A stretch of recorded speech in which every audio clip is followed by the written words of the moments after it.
7, discussion agenda. A, discussion regarding school financials, the fiscal outlook for FY16 and possible options. Okay, you guys will remember that for the past 4 years or so, the state of Oklahoma has been continually cutting funding to schools. It seems to be their, I don't know if it's their hobby or what, but they just continue cutting. So each of the last 2 springs, I've come to you and recommended that we take action to address the shortfall. In each spring, we've had a shortfall. Our carryover has dropped each year consistently. And so here we are this spring with the same exact situation. So I'll read this to you. Last year we overspent by $1.1 million.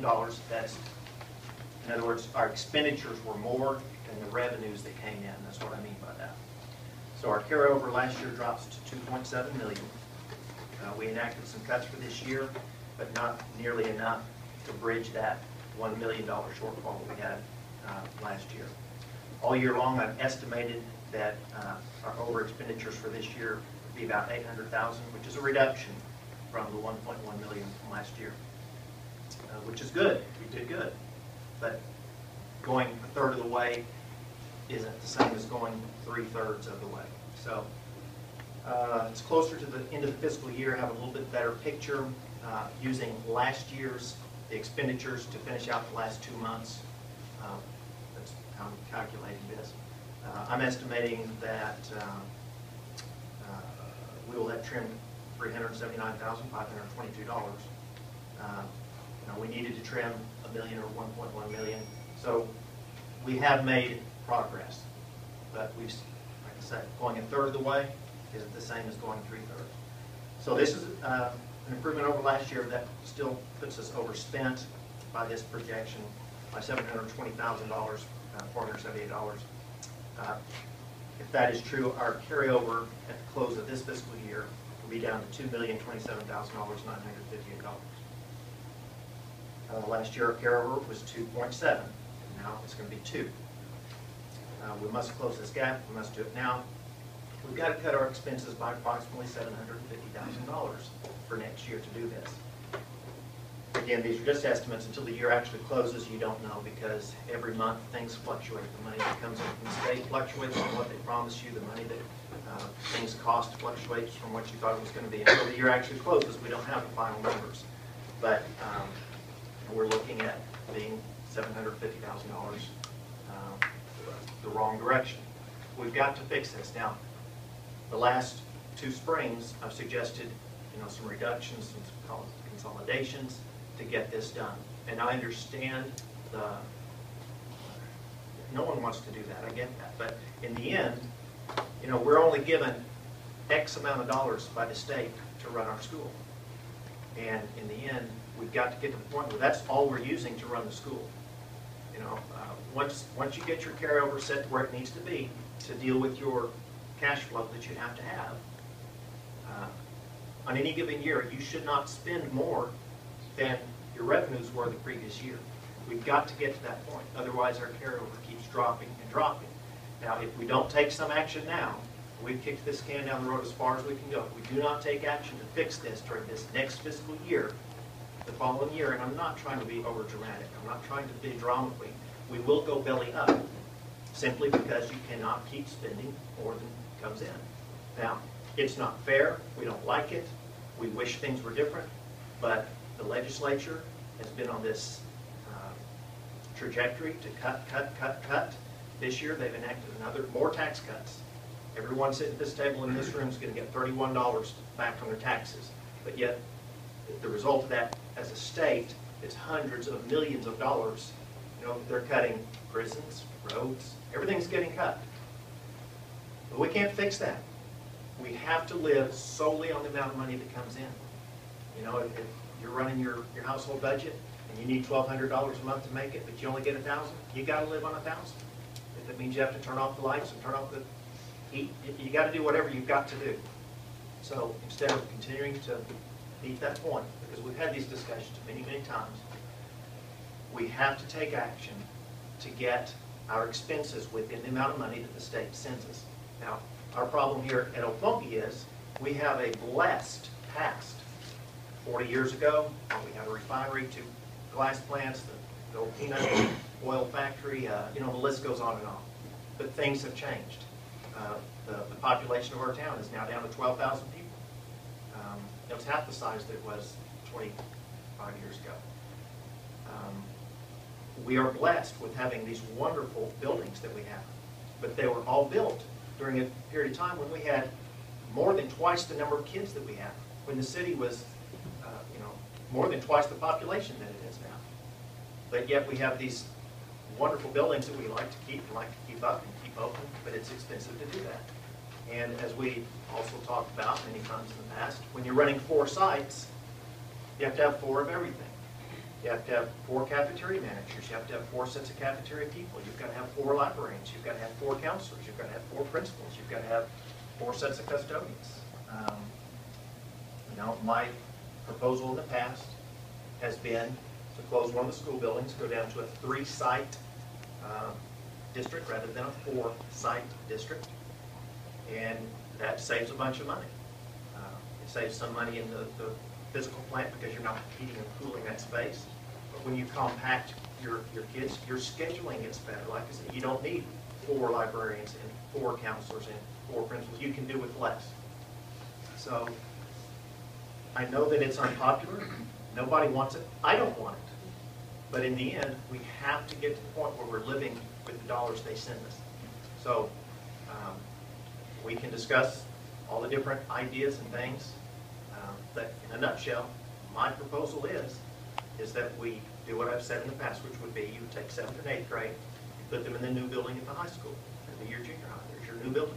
7th, 8th grade is perfect for the number of 7th and 8th graders we have. It's perfect. Then you put your middle school is now grades 3 through 6. Grades 3 through 6 is middle school. We have pre-K through 2nd grade down there at the primary site. We have middle school, which would be grades 3 through 6 at the Dunbar site. And then here we'd have our little junior high or high school. And then what we call east side. We would keep that for community center meetings, things. You know, we would just use it when we needed it for whatever we might need it for. Well, the issue, you know, I've told you in the past, I've got an issue with that. And, you know, it would, I don't know, it would take an act of God probably to change my mind on that. I understand. And, you know, my thing is that as a board, we want the public to be involved. We want the community to be involved. And I feel like, you know, we should have, you know, the town hall meetings. Sure. Take input from the staff, take input from the community. I mean, and let's, you know, see what ideas are out there before we have to make that drastic of a decision. Well, Mike, this is only set for discussion tonight. It's not set for No, I'm any just, action. but that's what I'm saying. I'm just bringing that up now, Right. that we, you know, those are some things that we need to look at because, you know, we don't have everybody here in the community. And I think sometimes that, I just want to say that sometimes it seems like we're being secretive instead of being more transparent. And let's just open up, you know, and explain this to the community as a whole on where our shortfalls are. And, you know, I think you would get more people to come out to a community meeting where it can be a question and answer Sure. session. And you remember that that's exactly what we've done the last 2 springs. We did right here in this very room. Last year we sat right here. Well, we just, I had all the charts and graphs. We went through, we explained it, people gave their input, and well, we mainly had the staff though. We didn't have. well, that may be, sure. And I'm not opposed to doing any of those things. But my warning, my admonition, my cry, whatever it is, this is the year that something's got to be done. The last 2 times we've had these discussions, it's been, this will be too much of a pull on our heartstrings for the community. People, and I get all that. But we've said, let's put it off for another year. We can't put it off for another year. We can have our forums, we can take the input, we can get all this stuff. But in the end, this is the year we have to act this time. And we're all open. Just the last 2 springs, I got all those ideas from teachers, and I got all those ideas. Oh, we've saved $300,000 this past year. But in the end, you've got to do enough to fix the shortfall. So, Well, I've been sitting here now, this is my 6th year, and I've heard this song and dance a bunch. And we hire you to keep this thing going and fix problems. And the thing I've never heard out of your mouth is, I want to cut some of my staff. You say how the town has shrunk, the students have shrunk. We have an administration of a way larger school than we have. We're going to have to buckle down. I want to hear how you're going to cut your staff and your budget. We've cut the kids every year. We have got to cut somebody else first before I'll agree to anything. We had more people handling money here than we had in the bank. well, that's not true, Rocky. Oh, yes, it's been added and added. I've been here as long as you, Todd. And when you told me, when we hired you, you said, look, we had Barnes as a financial officer, and we had Charlie as assistant superintendent. You said, you know, we're a small school. We really probably can get away with not having them. Now we still have people, and more than that. No, we don't have one, but Yes, we do. that's fine, Rocky, whatever plans you've got, if you've got a plan that will save That's why us- we're all here. We need to sit and discuss that. Well, that's what I'm And I saying. haven't but- heard none of them problems. That's why we're hiring you to fix these problems, not bring the same. I could sit here and play the same record. So could you, I know in the past, you've given us the sheet of every employee, their salary, and we was able to say, okay, we don't need this, we don't need this. We had people retire, you know, we absorbed a lot of positions due to attrition.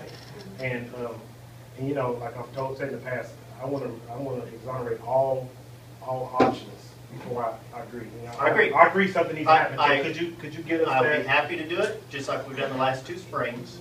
But what I'm saying is the last 2 times we've done this, I've done all that, and the answer has been, but we just can't do it, we just can't do it, we'll have to push it down the road another year. Guys, this is the year something's got to change. We can no longer push it down the road. So, Well, like I say, I agree. I'll do all those things, and we'll have our meetings and go through all that. This time, we've got to cut $1 million, at least $750, out of this budget. And see, the problem is that we've always found $1 million to cut, but then we've always found a way to fill also. So, I mean, if we find a way to cut $1 million, we have to stick to our guns, you know. I don't have a problem with that. And a lot of that is on the board too, you know, because we'll say we don't need this position back, then all of a sudden, somebody come crying, hey, I need a assistant. Well, okay, we'll give you an assistant. So, you know, not just you, but it We takes all all got to of us. step up. We all got to move on. Well, I will say that with the numbers that we have, though, you don't necessarily, I know that it is your desire to go to a balanced budget in a single year. But with the carryover we have, you could actually go perhaps a 2-year process to get there instead of a single year. Explain. And okay, I'll do my thing on the court that I like to do. Correct me if I'm wrong, we get $10.5 million a year. Ballpark figure, yes. Okay. So we have $10.5 million a year that we actually get to spend. And when we started on this odyssey in FY13, we had a carryover, and the carryover is money we have in the bank, okay? It's like saving. Okay? We have carryover, and that was $3.1 million. Okay. And then we overspent compared to what we brought in. So FY14, it then dropped to roughly $2.7 million, right? Correct. That was last year. Okay, so FY15, now you expect that it'll go down to about $2 million. Yep. Okay, so superintendent's concern is if it keeps going down like this and we overspend Put another zero. by $750,000 a year, we'll be bankrupt in 3 years if we do that. 2 years, yes. 2 years, 2.5 years. Because you gotta have But because of cash flow, you have to have money, so really 2 years. So we have to cut some. All right, so we made improvement. Instead of overspending by $1.1 million, we overspent by $750,000. Okay, and we're required to have some carryover. You can't have zero carryover. You have to have a healthy carryover. A healthy carryover, a really low carryover is 10%. A high carryover, I think, is 20%. Superintendent actually built this up high knowing that this was going to occur. So a healthy somewhere between 10%, 20%. You always want 20% because you're fiscally conservative. But you could actually go 15% and still be a healthy school district, okay? Which would True. be, okay, so let's say that we have to cut just $500,000, okay? Instead of cutting you want us to cut 750, and we could cut 400, something like that. You could cut We got 400, and then the following year, you've got to cut And the another following- 400. Yes, I know, but I'm just saying, you could do And then it, you'll be bottomed you out. could do it in 2 years, because eventually, you have to have 1.5 million, you can't keep drawing off the savings account, you can't live off the credit card forever, okay? Right? Correct? Okay, so, in a 2-year process, you have to get to 750. You could just do 4 and 350, or you could do 5 and 250. Right? Yep. Okay, and we could do it in any possible way to do that. But at the end of the day, there are only 4 pots of money, right? People, places, transportation, food. We don't get to touch food. Correct? Federal dollars. So we have 3 pots of money. Transportation, people, places, right? Yes. If you cut transportation, then the kids don't get to school. And then we get less federal dollars because it's based on your average daily attendance. Correct. So that's a difficult game to play. So you're left with people and places. And your choice is places. Well, it's For the both. most part. It's both. My choice is places. But that's what we'll talk about. Yeah.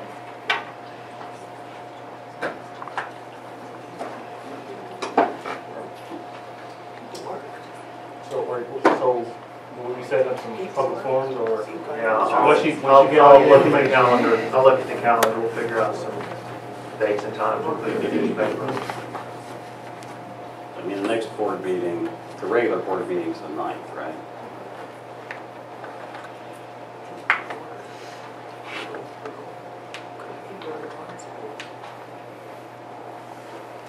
I'll look at my calendar back there. We'll all need to search our calendars. But yeah, I'll get something going for June. I'll put some community forums together. But at the end of the day, we've got to take action this year. We can't just say, well, let's put it off another year because we'll be done. And so everybody knows, those are operational finances, okay? This is not bond money. Bond money can be used to fix this problem. Bond money can only be used for the specific bond projects, okay? So the bond money cannot go to fix this problem.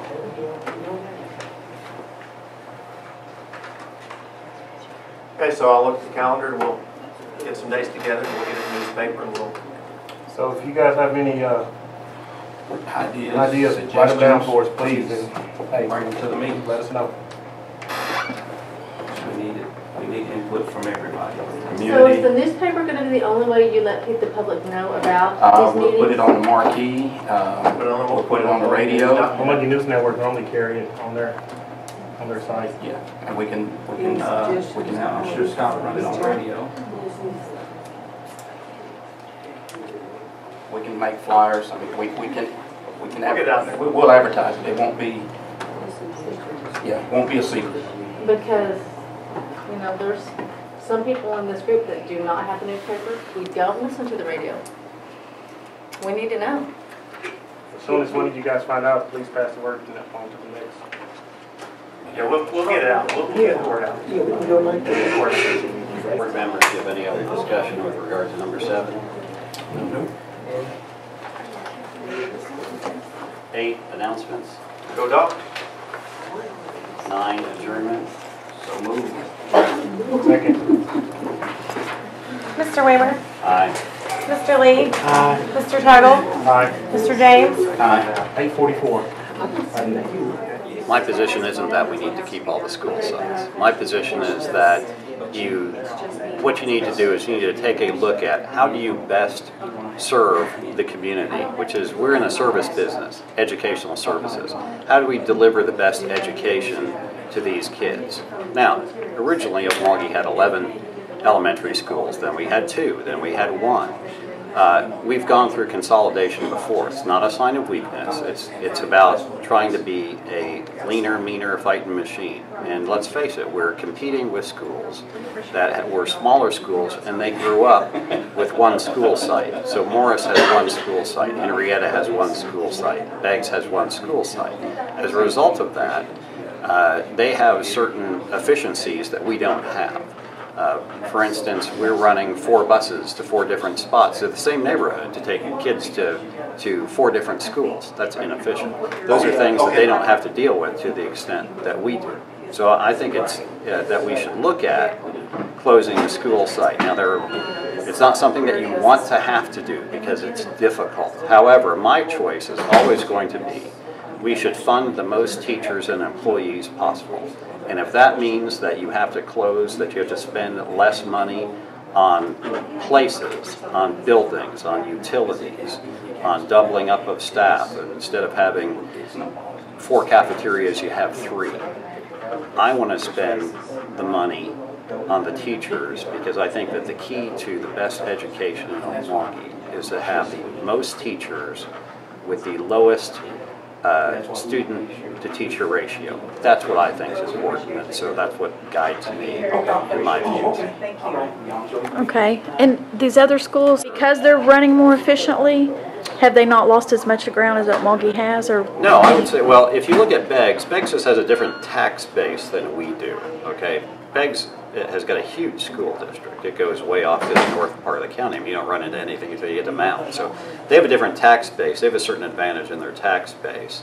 But I wouldn't say it puts them at a competitive advantage to us because we're the county seat. We have 77 square mile district with industry and things in it. What we are is we've had a declining population. I mean, the school district that we have now was built for a population that had 36,000 people that lived here. It supported Ball Glass, it supported the Phillips refinery, it supported a lot of other business that we don't currently have. What do we have now? We have a town of 13,000.